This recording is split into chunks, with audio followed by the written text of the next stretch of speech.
Hello students, तो चलिए start करते हैं अपना वीडियो लेक्चर।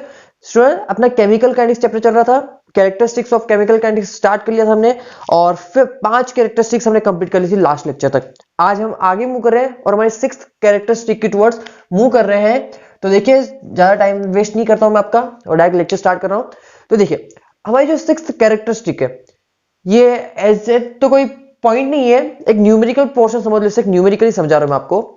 होता क्या है कि कभी कभी जीरो ऑर्डर और जो फर्स्ट ऑर्डर रिएक्शन होती है ना, वहां पर आपको इनिशियल कंसंट्रेशन गिवन नहीं होती है और दो डिफरेंट टाइम पर दो डिफरेंट कंसंट्रेशन आपको दे दिया जाता है और फिर बोलता है कि इस रिएक्शन का अब रेट कांस्टेंट कैलकुलेट करके बताओ। तो इस टाइप के क्वेश्चन से कैसे डील करनी है हमें, मैं आपको वो सिखा रहा हूं। ठीक है, तो चलिए देखिए, जैसे कि इसका पॉइंट हम लिख लेते हैं कि when concentration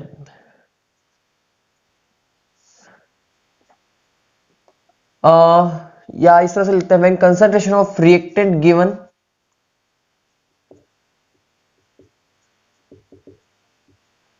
eight two different time. Okay, दो डिफरेंट टाइम पर रिएक्टेंट की आपको कंसंट्रेशन गिवन है, इनिशियल कंसंट्रेशन यहां पर गिवन नहीं है और आपको इस रिएक्शन का रेट कांस्टेंट कैलकुलेट करना है। तो इस टाइप के क्वेश्चन से कैसे डील करना है उसे हम देख रहे हैं। तो देखिए, मान लो कि मेरे पास एक रिएक्टेंट है A, it goes in product. Reactant A है जो प्रोडक्ट के अंदर कन्वर्ट हो रहा है। ठीक है, अब मैं मान लेता हूं कि t is equal to 0 time पर, देखो अब इनिशियल कंसंट्रेशन तो इसकी गिवन नहीं थी, तो इनिशियल कंसंट्रेशन में मान के चल रहा हूं कि कुछ ए नोट थी। ठीक है, कुछ मैं मान के चल रहा हूं अपनी तरफ से ना। t इज इक्वल टू किसी t1 टाइम पर आपको एक कंसंट्रेशन गिवन है जो है AT1 और t is equal to T2 time पर कंसंट्रेशन गिवन है जो है कुछ AT2। नाउ अब आपको बताना है कि इस रिएक्शन का रेट कांस्टेंट क्या होगा। तो देखो, आपको T1 टाइम पर कंसंट्रेशन गिवन है एक ही, जो कितनी है AT1। T2 टाइम पर एक ही कंसंट्रेशन गिवन है जो कितनी हो गई है AT2 हो चुकी है। अब देखो, अब मैं क्या करूंगा, मैं इस फर्स्ट के लिए जो हमारा T1 टाइम है इसके लिए फर्स्ट ऑर्डर काइनेटिक्स का रेट कांस्टेंट का फॉर्मूला लिखूंगा। तो देखो फॉर्मूला क्या हो जाएगा, K is equal to 2.303 upon T1, time interval कौन सा है T1, इंटू लॉग बेस 10, मतलब क्या था initial time upon sorry initial concentration upon final concentration. Initial कितनी है भाई, देखो ए नोट है, T1 टाइम पर 80 कितना होगा AT1 होगा। ओके, तो इसे ऐसा करते हैं, थोड़ा रीअरेंज कर लेते हैं, T1 को इधर भेज देते हैं, ओके को इधर भेज दिया, ये हो गया मेरी इक्वेशन नंबर 1। क्लियर है, देखो मैंने क्या किया, इस T1 टाइम के लिए रेट कांस्टेंट का फॉर्मूला लिख लिया। अब मैं क्या करता हूं, T2 टाइम के लिए रेट कांस्टेंट लिखता हूं। तो बताओ T2 टाइम के लिए रेट कांस्टेंट क्या हो जाएगा, दिख रहा है भाई, T2 is equal to 2.303 upon K log base 10, initial concentration A naught and final concentration बताओ AT कौन सा होगा, T2 टाइप पर कंसंट्रेशन कितनी है इस A की, AT2 है। ठीक है, तो ये लिखूंगा मैं AT2, ये आ गई मेरी इक्वेशन नंबर 2। अब ध्यान से देखो, अगर मुझे रेट कांस्टेंट कैलकुलेट करना है तो देखो, मुझे यहां पर जो मैंने ए नोट माना था, ए नोट तो हमें दिया नहीं था, मैंने माना था अपनी तरफ से, तो इस ए नोट को मुझे यहां से क्या करना है, एलिमिनेट करना है। अगर ए नोट को मैं एलिमिनेट कर दूं, कैसे करूंगा, देखो मैं क्या करूंगा, इक्वेशन 2 माइनस 1, ओके, इक्वेशन 2 को फर्स्ट में से सब्सट्रैक्ट कर दूंगा, तो क्या हो जाएगा, देखो ये हो जाएगा T2 माइनस T1, इधर वाला तो हो गया T2 minus T1 is equal to, इस पूरे में से इसको माइनस करना है, तो देखो 2.303 upon k log base 10 A naught upon AT2 minus, या की पूरी इक्वेशन यहां पर माइनस, अब इसको पूरा लिखूंगा 2.303 upon k log base 10 A naught upon AT1, दिख रहा है, सही है। अब देखो यहां पर कॉमन क्या है, 2.303 अपॉन के कॉमन है दोनों में, इसको बाहर निकाल दो, तो T2 माइनस T1 की इक्वेशन बन जाएगी 2.303 अपॉन के लॉग, अंदर क्या बच गया A naught upon AT2 minus minus log A naught upon AT1, बच गया। अब देखो यहां पर फॉर्मूला लग रहा है, देखो फॉर्मूला क्या लग रहा है, लॉग A अपॉन बी का फॉर्मूला क्या होता है, log a minus log b होता है कि नहीं होता है? अब देखो इसे मैं मान लूं log a minus log b, तो उसके क्या लिख सकता हूं मैं log a माइनस b को log a अपन b लिख सकता हूं। तो log a अपॉन में क्या आ जाएगा, ये पूरा आ जाएगा। तो देखो यहां पर अब क्या बनेगा आगे, t2 minus t1 is equal to 2.303 upon K log a naught upon A T two, और ये पूरा अपन में आ गया तो a नोट तो चला गया नीचे और ए टी वन चला गया ऊपर। यहां पर a नोट से a नोट क्या हो जाएगा, कैंसिल आउट हो जाएगा। तो जो बचेगा उसे लिख लो। तो जो बचेगा उसका मतलब क्या हो गया, t2 minus t1 is equal to 2.303 upon k into log A t one upon A T to.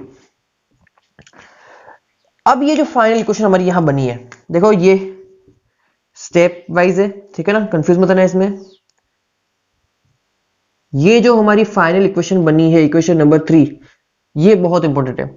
देखो यहां से हमने क्या किया, ए नोट को एलिमिनेट कर दिया। अब इसको ध्यान से देखो, AT1 की वैल्यू और AT2 की वैल्यू आपको पता है, T2 और T1 टाइम इंटरवल भी पता है, के आपको कैलकुलेट करना है, सबकी वैल्यू पता है, सिर्फ के को कैलकुलेट करना है, कर सकते हो इजिली कैलकुलेट। तो ये था मेथड कि जब आपके पास इनिशियल कंसिडरेशन गिवन नहीं होगी लेकिन दो डिफरेंट टाइम इंटरवल पे डिफरेंट कंसिडरेशन गिवन होगी रिएक्टेंट की, तब आपको रेट कांस्टेंट कैसे कैलकुलेट करना है, वो मेथड हो गया। अच्छा, इसको सॉल्व करने का एक और मेथड है, ध्यान से देखो। एक बार क्या करो, आप इसका स्क्रीनशॉट ले लो। ले लिया? चलिए मैं इसको थोड़ा सा रफ कर देता हूं। देखो एक और मेथड समझाता हूं मैं आपको।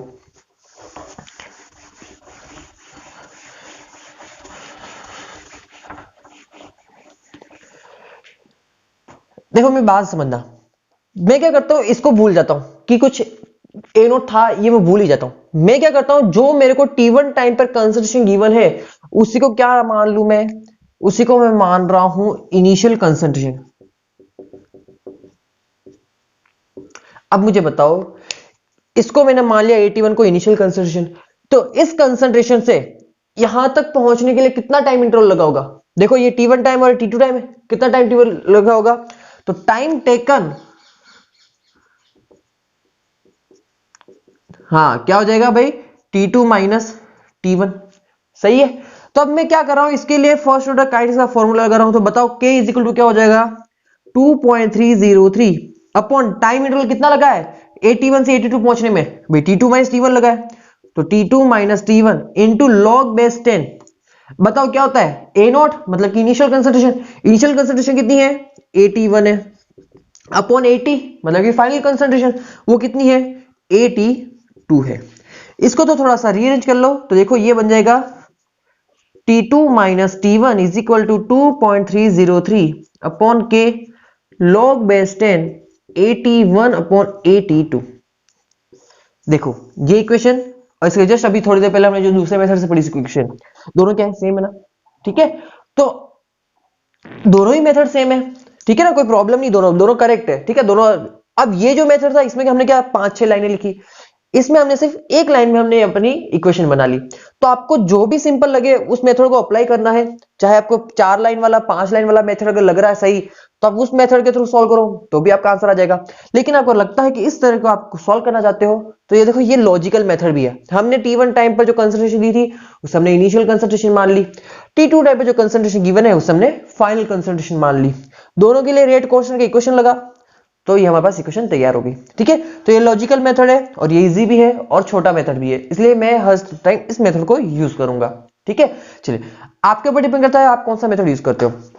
तो ये थी हमारी characteristics on the basis of characteristics for the first order kinetics के लिए 6 कैरेक्टरिस्टिक्स हमने कंप्लीट कर ली है।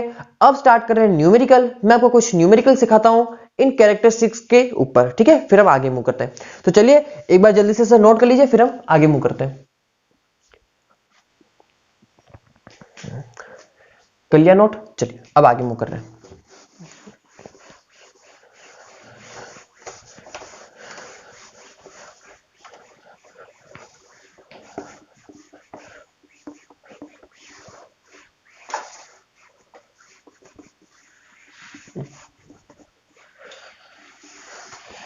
देखिए तो जो क्वेश्चन है फर्स्ट क्वेश्चन कितना आपका, आपके पास अमोनियम नाइट्रेट का एक्वस सॉल्यूशन है, जो रिएक्ट करके फॉर्म कर रहा है N2O gas along with H2O। ठीक है,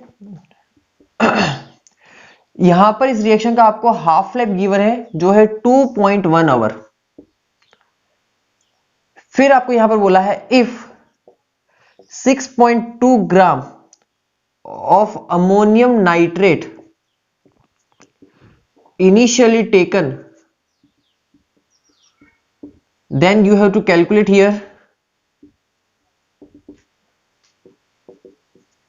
T 99% and second volume of dry N2O gas produced at STP। ठीक है, तो ये क्वेश्चन है, यहां पर आपको एक रिएक्शन गिवन है, अमोनियम नाइट्रेट कन्वर्ट हो रहा है N2O गैस प्लस वाटर के अंदर। इस रिएक्शन का आपको हाफ लाइफ गिवन है। यहां पर बोला है कि इनिशियली आपने अमोनियम नाइट्रेट के 6.2 ग्राम लिया है कंसंट्रेशन। आपको कैलकुलेट करना है कि T99% क्या होता है, मतलब कि T99% का मतलब क्या होगा कि इस रिएक्शन को 99% कंप्लीट होने में कितना टाइम लगा है, आपको वो कैलकुलेट करना है। और फिर आपको क्या कैलकुलेट करना है कि volume of dry N2O gas STP पर कितना प्रोड्यूस हुआ है। एसटीपी मतलब कि स्टैंडर्ड टेम्परेचर प्रेशर पर कितना प्रोड्यूस हुआ है, ये आपको कैलकुलेट करना है। कर सकते हो। चलिए एक बार ऐसा कीजिए कि वीडियो को पॉज कीजिए, ये न्यूमेरिकल आप खुद ट्राई कीजिए। कर लिया? चलिए अब मैं समझाता हूं आपको। देखो पहले तो मैं लिखता हूं रिएक्शन। तो रिएक्शन मेरी कहती है कि ammonium nitrate it goes to into N2O plus H2O। Okay, now अब क्या बोले, देखो पहले बोला है कि T99% कैलकुलेट करो। T99% का मतलब क्या हुआ कि इस रिएक्शन को 99% कंप्लीट होने में कितना टाइम इंटरवल लगा। तो इस रिएक्शन के लिए रेट कांस्टेंट का फॉर्मूला लगाओ। अच्छा, ये रिएक्शन फर्स्ट ऑर्डर काइनेटिक्स का है, ये तो कंप्लीट ध्यान रखना, ठीक है। तो फॉर्मूला लगाना है 2.303 upon T log base 10 A0 upon 80। ठीक है, यहां पर गिवन नहीं है क्वेश्चन में, तो हम लिख लेते हैं कि ये फर्स्ट ऑर्डर काइनेटिक्स का ही क्वेश्चन है। ठीक है ना, क्वेश्चन में आपको लिखा मिलेगा, ठीक है। चलिए, तो इस रिएक्शन के लिए मैंने फर्स्ट ऑर्डर काइनेटिक्स का फॉर्मूला लगा लिया। अब देखो मुझे कैलकुलेट करना है टाइम, कब, जब रिएक्शन 99% कंप्लीट हो जाए। अच्छा मुझे बताओ कि t is equal to 0 time पर इसकी कंसंट्रेशन में मान रहा हूं A0। इनिशियल कंसंट्रेशन कितनी मान के चल रहा हूं मैं, A0 में मान के चल रहा हूं। तो मुझे बताओ कि जब T 99% हो जाएगा, जब ये रिएक्शन 99% कंप्लीट हो जाएगी, मतलब कि इसकी जो इनिशियल कंसंट्रेशन है उसका 99% तो क्या हो चुका होगा, कंज्यूम हो चुका होगा। तो बचेगा कितना, 1% बचेगा। किसका, A0 का। 1% ऑफ A0 क्या होता है, 0.01 ऑफ A0 होता ना, सही है ना। ये था 100%, इसमें से 99% भी कंप्लीट हो चुका, तो बचा कितना, 1% ही तो बचा। 1% किसका बचा, तो 1% A0 का बचा। तो A0 का 1% मतलब कि 0.01 A0 बचा आपके पास। आपके पास इनिशियल कंसंट्रेशन आ चुकी है, आपके पास 99% टाइम पर, सॉरी T99 का कंसंट्रेशन आ चुकी है, ये दोनों वैल्यू आ गई। टाइम कैलकुलेट करना है। अब बचा आपके पास रेट कांस्टेंट। रेट कांस्टेंट कहां से लाओगे, तो देखो क्वेश्चन में आपको हाफ लाइफ गिवन है, तो हाफ लाइफ से रेट कांस्टेंट कैलकुलेट कर सकता हूं मैं। तो देखो भाई, टी हाफ लाइफ क्या होता है, 0.693 होता है, मैं इसको 0.7 मान के चल रहा हूं, ठीक है, ताकि इजीली हमारा सोल्व हो जाए। अपॉन के कैलकुलेट करना है, तो 0.7 अपॉन 2.1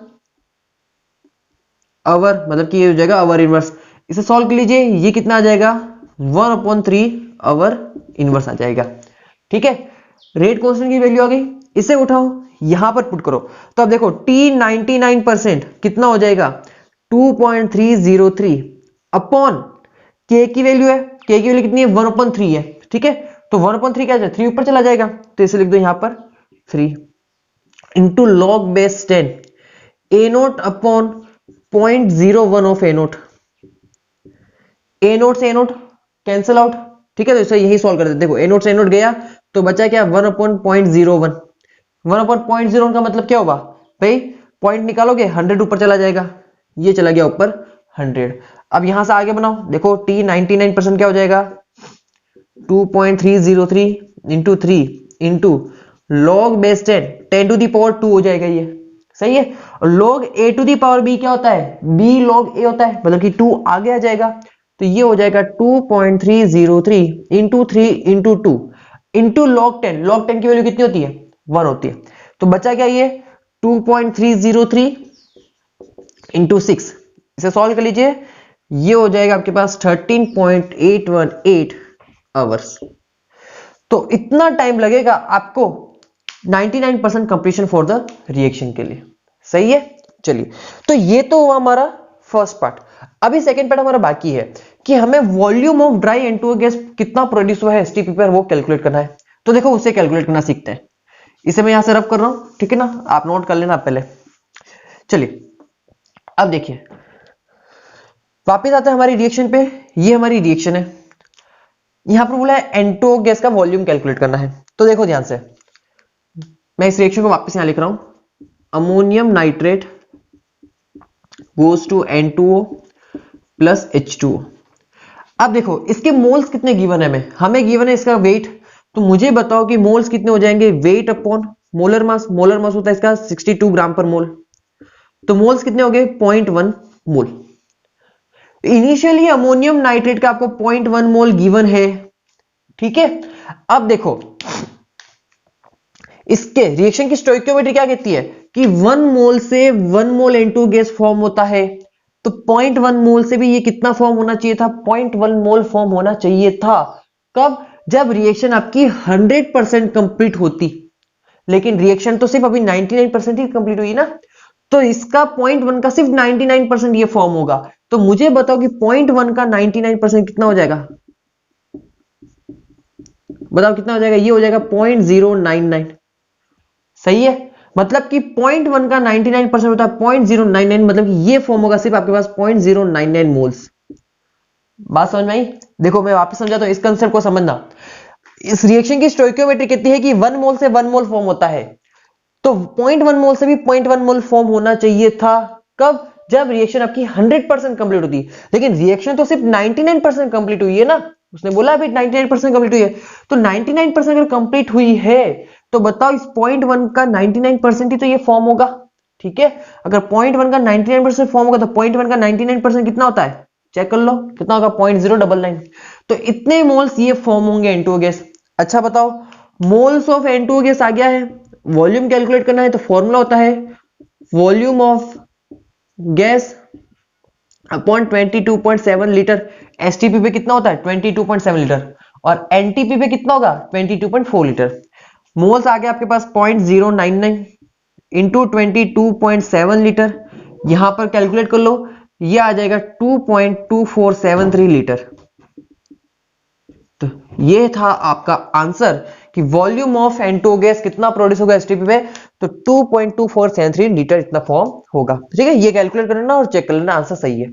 चलिए, तो ये था एक पैटर्न फॉर कैरेक्टरिस्टिक के लिए, जहां पर हमने देखा कि जब हमारे पास किसी रिएक्शन को अगर 99% कंप्लीट करवाया गया है तो उसके लिए टाइम कितना लगा है वो हमने कैलकुलेट करना सीखा। फिर हमने इसके मोल्स कैलकुलेट करना भी सीखा। तो केमिकल काइनेटिक्स में आपके पास मोल कंसेप्ट टॉपिक आ गया, देख रहा ना, तो केमिकल काइनेटिक्स में मोल कंसेप्ट आ गया। तो इस तरह से वेराइटी टाइप ऑफ क्वेश्चन आपसे पूछे जा सकते हैं मेंस और नीट में, तो ये आपको ध्यान रखना है। चलिए इसे जल्दी से कॉपी कीजिए, फिर मूव करते हैं नेक्स्ट न्यूमेरिकल की टूवर्ड्स। कर लिया नोट, चलिए अब आगे मूव करते हैं।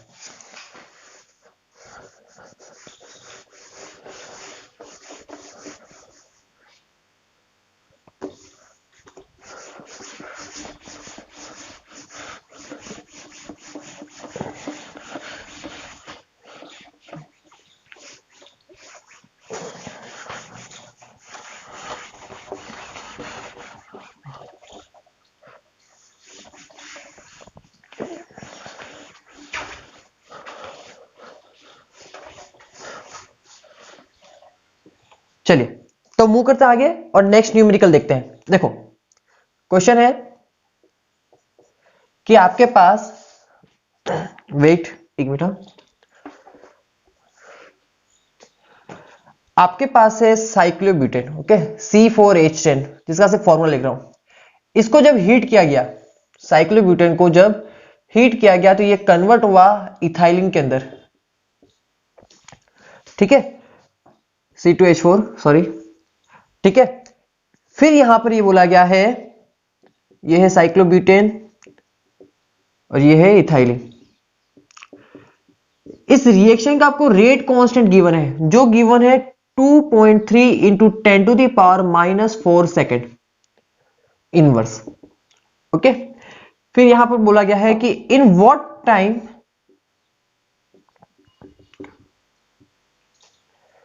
Will the molar ratio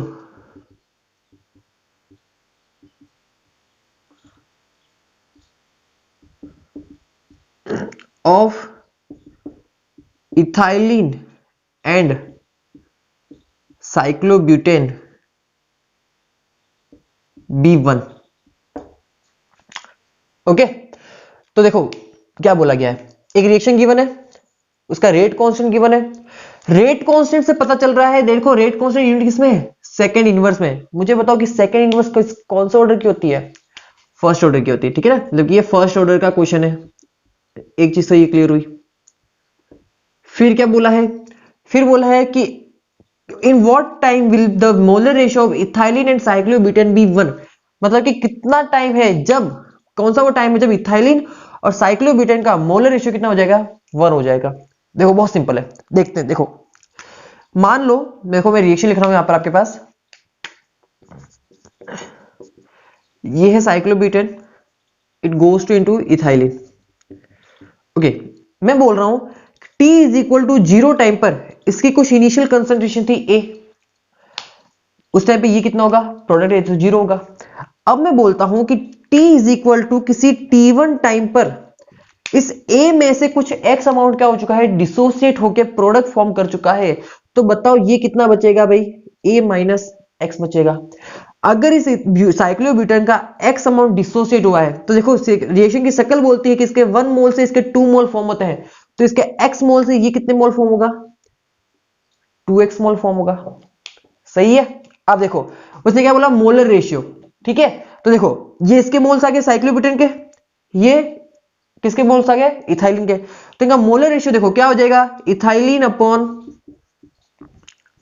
cyclobutane का अगर मोलर रेशियो कितना आना चाहिए, 1 होना चाहिए ना, बोला इसमें कि B1 होना चाहिए। अब देखो कितना हो जाएगा, 2x किसका गया, इथाइलिन का, अपॉन साइक्लोब्यूटेन का कितना हो गया, A minus x is equal to कितना आ गया, 1। सॉल्व करो इसे तो देखो 2x is equal to A minus x, ये कितना हो गया, 3x is equal to A। यहां से अगर x की वैल्यू निकालू तो ये कितनी आ गई, A/3। इट मींस कि जो भी x अमाउंट डिसोसिएट हुआ है साइक्लोब्यूटेन का वो कितना है, वो A का कितना है, A/3 पोर्शन है, सही है। अब देखो, अब मैं यहां पर क्या मुझे टाइम पीरियड कैलकुलेट करना ना, लगाओ फर्स्ट ऑर्डर काइनेटिक्स का फॉर्मूला, रेट कांस्टेंट क्या हो जाएगा, 2.303 upon T log base 10 initial concentration upon final concentration. बताओ T कैलकुलेट करना है तो T इधर भेज दो, ये आ गया 2.303। रेट कांस्टेंट की वैल्यू बताओ कितनी है, 2.3 इंटू 10⁻⁻4 है, ठीक है। यूनिट पता रखना सेकंड इनवर्स है, सेकंड ऊपर चला जाएगा, ये याद रखना खाली। आगे लॉग बेस 10, बताओ इनिशियल कंसंट्रेशन कितनी है, A, फाइनल कंसंट्रेशन कितनी है, A माइनस एक्स, जहां पर x की वैल्यू कितनी है, A/3। तो इसे मैं लिख दूं क्या, A माइनस A/3, क्या मैं इसे लिख सकता हूं। अब देखो कुछ नहीं करना है, सिंपल से ऐसे सॉल्व करना है आपको। यहां से A कॉमन निकाल लो, A कॉमन निकल गया, देखो मैं सॉल्व करता हूं आपके लिए। 2.303 upon 2.3 into 10⁻⁻4 log base 10, A ऊपर है, यहां से A कॉमन निकल गया, अंदर बचा 1 माइनस 1/3। A से कैंसिल आउट हो गया, इसका एलसीएम ले लो, ये कितना हो जाएगा, देखो यहां से थोड़ा इधर चलते हैं कि भाई T हो गया है 2.303 अपॉन 2.3 इंटू 10⁻⁻4 लॉग, अब देखो ये कितना हो जाएगा, 3 माइनस 1 मतलब कि 2.3, तो ये क्या 3/2 हो गया। अब देखो यहां पर फॉर्मूला क्या लग रहा है, log A अपॉन B, तो क्या होता है log A minus log B। तो बस इसे सॉल्व कर लो थोड़ा, देखो T इज इक्वल टू, इसको भी सॉल्व कर लो थोड़ा, देखो 2.3 और ये 2.303, इसे अप्रोक्स मान लो, ये 1 टाइम्स जाएगा। 10 टू दी पावर -4 नीचे है, इसको ऊपर भेज दो, तो ये हो गया 10 to the power +4 into log 3 minus log 2। अब log 3 की वैल्यू कितनी होती है, देखो log 3 की वैल्यू होती है 0.4771, लेकिन मैं सिर्फ 0.47 मान के चल रहा हूं, ठीक है। log 2 की वैल्यू होती है 0.3010, तो हम ले रहे हैं इसको 0.30 सिर्फ। इसे सॉल्व कर लो, ये कितना आ जाएगा 0.17 into 10 to the power 4 second, या फिर 1.7 into 10 to the power 3 second, ये भी आप लिख सकते हो। तो ये क्या रहा इस क्वेश्चन का आंसर, कि इस टाइम पीरियड पे इनका मोलर रेशियो क्या होगा, 1 होगा। समझ में आता है? देखो मैं वापस समझाता हूं इस न्यूमेरिकल हमने क्या किया। हमें उसने बोला कि मोलर रेशियो 1 होना चाहिए, हमने देख लिया भाई इसके 1 मोल से इसका 2 मोल फॉर्म होता है, तो जब इसका x अमाउंट डिसोसिएट होगा तो इसका 2x अमाउंट फॉर्म होगा। तो ये तो आगे साइक्लोब्यूटेन के मोल्स, ये आगे इथाइलिन के मोल्स। उसने बोला कि इसका मोलर रेशियो कितना होना चाहिए, 1 होना चाहिए, मतलब कि मोल रेशियो 1 होना चाहिए। तो ये साइक्लोब्यूटेन के मोल्स अपॉन इथाइलिन के मोल्स अपॉन साइक्लोब्यूटेन के मोल्स, तो इसको सॉल्व किया, x की वैल्यू कितनी आ गई, a/3 आ गई। मतलब कि t1 टाइम पर इस x का अमाउंट जो डिसोसिएट हो रहा है वो कितना होगा, a/3 के इक्वल होगा। फिर हमने क्या किया, फर्स्ट ऑर्डर काइनेटिक्स का फॉर्मूला लगाया, a0 इनिशियल कंसंट्रेशन कितनी है, टी टाइम पर कंसंट्रेशन कितनी है, a माइनस एक्स है, जहां पर x की वैल्यू है a/3, इसे पुट किया यहां पर, ठीक है। रेट कांस्टेंट की वैल्यू गिवन थी, सॉल्व किया, इसे सॉल्व करने पर हमारा जो आंसर आया वो कितना है, 1.7 into 10 to the power 3 second. समझ में आता है? चलिए इसे नोट कीजिए, फिर हम आगे मूव करते हैं। कर लिया सोल्व? चलिए एक लास्ट न्यूमेरिकल और ट्राई करते हैं इसके ऊपर।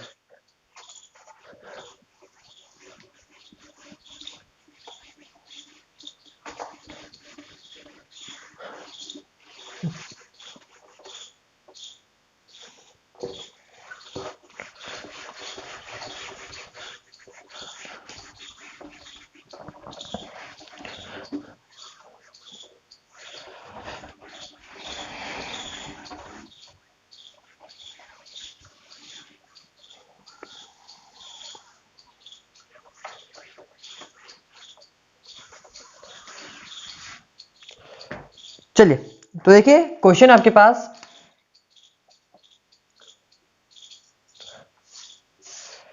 यहां पर आपको बोला है कि एक गैस है जो B गैस और C गैस को प्रोड्यूस कर रही है। इसका आपको रेट कांस्टेंट गिवन है 2.772 into 10 to the power -3 second inverse, ठीक है। फिर यहां पर बोला गया है on starting with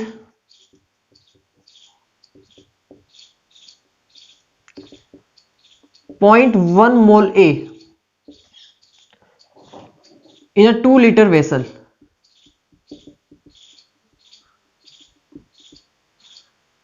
find the final concentration of A at 250 second.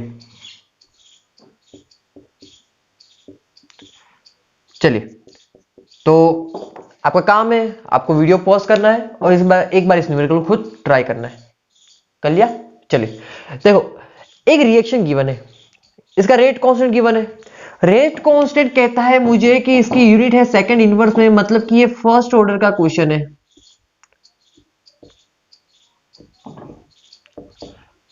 ठीक है। रेट कांस्टेंट की यूनिट से ही हमें पता चलेगा कि कौन से ऑर्डर का क्वेश्चन है, ठीक है। तो ये फर्स्ट ऑर्डर का क्वेश्चन है। अब आपको बोला गया है कि 0.1 मोल ए आपने स्टार्टिंग में लिया था। देखिए रिएक्शन कुछ इस तरह से, A gas goes to B gas plus C gas. आपको बोला है कि स्टार्टिंग में, मतलब कि t is equal to 0 time पर इसके मोल से आपके पास 0.1 मोल, जिस टाइम पे वॉल्यूम कितना था, 2 लीटर था। फिर आपको बोला गया कि जब 250 सेकंड हो जाएंगे तब ये ए कितना बचेगा, आपको वो बताना है। एक बार ऐसा कीजिए कि इसका हाफ लाइफ कैलकुलेट कीजिए। देखो इस रिएक्शन का हाफ लाइफ मैं कैलकुलेट करूं ना, तो टी हाफ लाइफ बताओ किसके इक्वल होगा, 0.693 अपॉन के। तो देखो के की वैल्यू गिवन है ना आपको, तो 0.693 upon 2.772 into 10 to the power -3 second.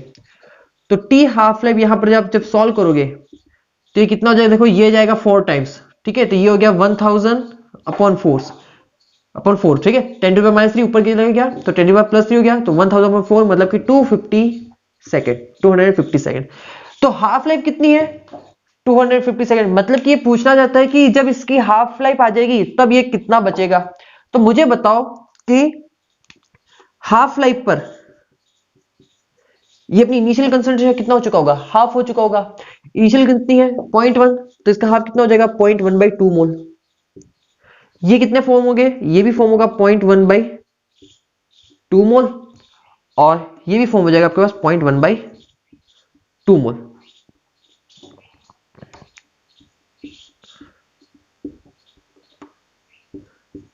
चलिए, तो ये है आपके पास क्वेश्चन।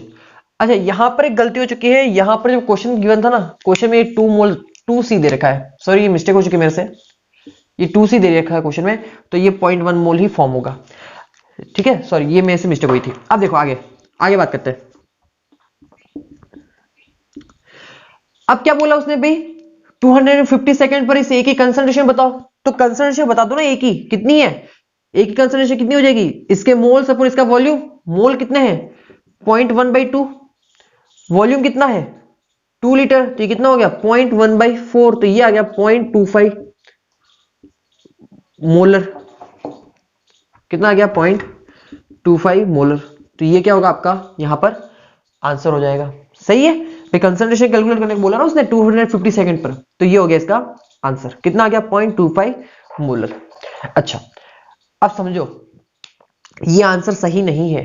क्यों नहीं है आपका करेक्ट आंसर, तो देखिए ध्यान से समझिए कि इस क्वेश्चन में कहीं पे भी ये बोला गया है कि जो आपने वेसल ली है उस वेसल की जो रिजिड बॉडी है क्या वो रिजिड है।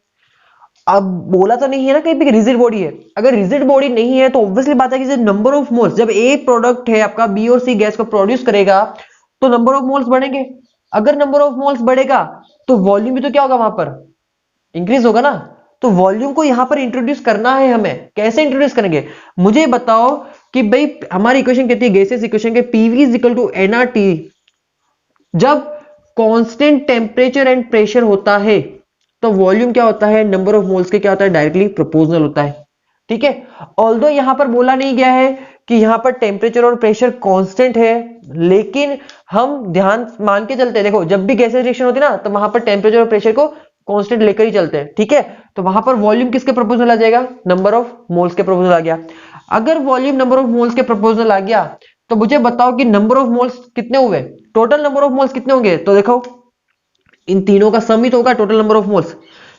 बताओ कितना हो जाएगा, देखो हाफ प्लस हाफ कितना हो गया 1, तो ये हो गया 0.1, 0.1 प्लस 0.1 कितना हो गया 0.2। तो फाइनल नंबर ऑफ मोल्स कितने हैं 0.2। अब देखो अगर मैं यहां पर इक्वेशन लगाऊं कि V2/V1 is equal to N2/N1, बताओ फाइनल वॉल्यूम तो आपको कैलकुलेट करना है, तो V2 आपको नहीं पता, इनिशियल वॉल्यूम कितना है 2 लीटर इज इक्वल टू, बताओ नंबर ऑफ मोल्स फाइनल कितने हैं 0.2, इनिशियल कितने लेके चले थे आप 0.1 लेकर चले थे, तो ये कितना हो जाएगा, देखो पॉइंट से पॉइंट तो गया, तो 2 2 4, तो मुझे फाइनल वॉल्यूम कितना आ गया आपके पास 4 लीटर। ये ध्यान रखना आपको, समझ में आया। जब आपको क्वेश्चन में बोला ही नहीं गया है कि भाई बॉडी आपकी जो वेसल की है रिजिड है तो आप क्यों उसे 2 लीटर ही मान के चल रहे हो, वॉल्यूम तो चेंज हो सकता है ना। तो वॉल्यूम कितना हो गया फाइनल 4 लीटर हो गया। तो अब बताओ मुझे कि कंसंट्रेशन अगर आपको ए की कैलकुलेट करनी है तो कितनी हो जाएगी, नंबर ऑफ मोल्स ऑफ ए कितना हो जाएगा 0.1/2, नंबर ऑफ मोल्स दिया गया अपॉन वॉल्यूम, वॉल्यूम कितना है 4 लीटर, तो ये कितना हो गया 0.1/8, मतलब कि ये हो गया 0.125 मोलर। तो ये है आपका करेक्ट आंसर, ठीक है, ये करेक्ट आंसर है। समझ में आया। देखो वापिस समझाता हूं, यहां पर क्या बोला था इसने कि 250 सेकंड। अच्छा मुझे ये कैसे पता चला कि हमें ये कैसे पता चलेगा कि यही इसकी हाफ लाइफ है। तो कभी भी आपके पास फर्स्ट ऑर्डर काइंड से क्वेश्चन आते हैं किसी पर्टिकुलर टाइम पर, अगर आपको रेट कांस्टेंट कैलकुलेट करने को बोलता है तो पहले उसका हाफ लाइफ आप जरूर चेक कर लो, क्या उसके हाफ लाइफ तो नहीं दी है हमें। तो हाफ लाइफ हमने चेक की तो वो जो हमें पूछा गया था वो उसके हाफ लाइफ की इक्वली था, सही है। तो बस हमने हाफ लाइफ के अकॉर्डिंग इसको सॉल्व किया कि देखो t is equal to 0 time पे 0.1 मोल था, तो इसकी हाफ लाइफ अगर हो चुकी है तो इनिशियल कंसंट्रेशन कितना हो चुका है, ये हाफ हो चुका है, ये हाफ हो चुका है 0.1 से, ये देखो ये 1 मोल से 1 मोल फॉर्म हो रहा है, तो 0.1/2 से ये भी कितना फॉर्म होगा 0.1/2, और ये कितना फॉर्म होगा 0.1 मोल फॉर्म होगा। फिर हमने देखा कि यहां पर क्वेश्चन में नहीं बोला गया है हमें कि कंटेनर की बॉडी रिजिड है, तो हमने यहां पर कैसे से क्वेश्चन लगा पीवी टी, और यहां से हमने इसका क्या किया वॉल्यूम फाइंड किया। वॉल्यूम कितना आ चुका है 4 लीटर। तो अब हमें बोला है कि कंसंट्रेशन, तो कितने हो जाएंगे मोल्स अपॉन वॉल्यूम, तो कितना हो गया 0.125 मोलर। क्लियर है, समझ में आता है। तो ये थे क्वेश्चन। अब देखो यहां पर क्या क्या इसने केमिकल काइनेटिक्स में स्टेट ऑफ मैटर को, जो हमने 11th क्लास में पढ़ा है उस चैप्टर को, गैसियस स्टेट को और मोल कांसेप्ट, दोनों टॉपिक को उठाकर यहां पर मिक्सअप किया गया है। तो ऐसे टाइप के क्वेश्चन आपके पास मेंस और नीट में पूछे जाते हैं, इसीलिए मैंने आपको कैरेक्टरिस्टिक्स को इतना लेंदी लेकर और इसके ऊपर इतने न्यूमेरिकल करा के फिर आपको कंप्लीट करा रहा हूं। तो आज हमारा टॉपिक कंप्लीट हो रहा है characteristics for the first order kinetics. अब हम जब नेक्स्ट लेक्चर में मिलेंगे तब हम सेकंड ऑर्डर काइनेटिक्स और nth ऑर्डर काइनेटिक्स को पढ़ेंगे, और उसके बाद अभी फर्स्ट ऑर्डर आपका कंप्लीट नहीं हुआ है, इसकी मेजरिंग भी होती है, इसके ऊपर अभी वेराइटी टाइप है और बहुत सारे टॉपिक्स है इसके ऊपर, ठीक है ना। तो मेजरिंग फर्स्ट ऑर्डर काइनेटिक्स आप कैसे करते हो हम वो भी सीखेंगे। तो अब मिलते हैं नेक्स्ट लेक्चर में और स्टार्ट करते हैं नया टॉपिक।